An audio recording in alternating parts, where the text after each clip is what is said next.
আসসালামু আলাইকুম সবাইকে আমার নতুন আরেকটা ভিডিওতে স্বাগতম। আপনারা দেখতে পাচ্ছেন আমি একটা বীজগাণিতিক রাশির মান লিখেছি x=√3+√5। এখন আপনাকে যদি বের করতে হয় 1/x এর মান তাহলে কী করবেন?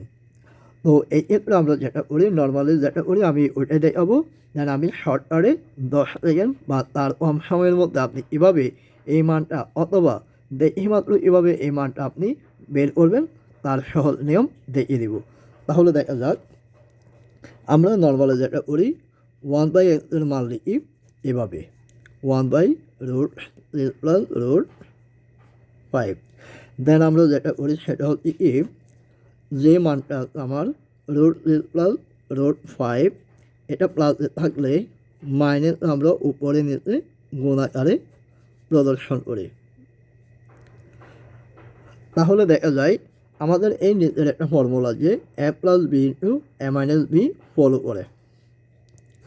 তাহলে আমরা যদি লিখি √3² -√5² উপরে √3−√5 তাহলে হয় কি √3−√5 তার মানে হয় √3−√5 1 এটা আমাদের লিখতে হয় না, তার মানে √3−√5।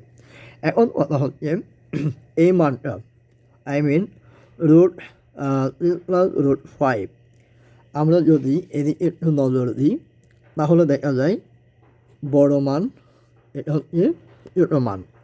তো এই দুটো মানের ব্যবধান যদি 1 হয় তাহলে আমরা বন্ধ করে 1/x এর মান লিখব। এখানে যা আছে তা এখানে যদি প্লাস থাকে তাহলে মাইনাস, যদি মাইনাস থাকে তাহলে প্লাস পরের মানটা। খুবই অল্প সময়ের মধ্যে আমরা এভাবেই করে ফেলতে পারবো। আই রিপিট, আমি আরও একটা দেখাচ্ছি সেটা হচ্ছে যদি আমাদের কোনো মান যেমন a=√3+√2 হয়, √3+√2 হয় তাহলে 1/a এর মান কত হবে? এদের ব্যবধান দেখতেছি কত 1, এদের ব্যবধান 1, তাহলে আমরা লিখব √3−√2। খুবই 2 সেকেন্ডের মধ্যে, খুবই অল্প সময়ের মধ্যে আমরা মানগুলো বের করতে পারবো। এখন অনেকে প্রশ্ন করতে পারেন যদি এদের ব্যবধান যদি 1 না হয়ে 2 হয় তাহলে আমরা কী করব?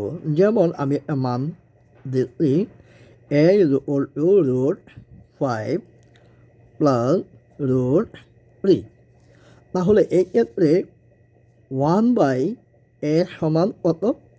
তাহলে এই ক্ষেত্রেও সেম আমরা আগের মতোই এই দুটার বিপরীত মান এখানে প্লাস থাকলে আমরা মাইনাস আকারে লিখব। কিন্তু এর আগে আমরা যেই ইকুয়েশনটা সমাধান করছিলাম সেখানে আমরা ভগ্নাংশ 1 পেয়েছিলাম, বিয়োগফল 1। তাহলে এখানে এই দুটার ব্যবধানটা এখানে লিখে দিব। দুইটার ব্যবধান কত?